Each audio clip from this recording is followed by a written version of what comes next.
আসসালামু আলাইকুম প্রিয় ভিউয়ার্স, আমি মোহাম্মদ নুরুল ইসলাম আপনাদের সাথে আছি। আজকে আমরা শিখব ফ্ল্যাশার কানেকশন কিভাবে করতে হয়।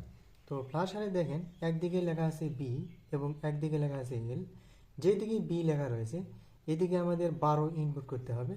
তো আপনারা মনে করতে পারেন বিতে 12, বি যেদিকে লেখা আছে এইদিকে আপনি ইনপুট করবেন, অর্থাৎ কনভার্টার যে 12 লাইন রয়েছে এই কনভার্টার থেকে এই 12টা আমি ফ্ল্যাশারের বির দিকে ইনপুট করে দিচ্ছি।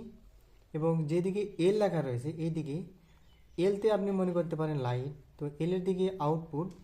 তো এলটা আমি চাপার ইনপুটের সঙ্গে লাগিয়ে দিচ্ছি।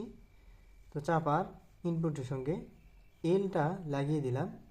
তো এখন চাপার আউটপুট এই দুটা, একটা ডানের সিগন্যাল এবং একটা বামের সিগন্যাল।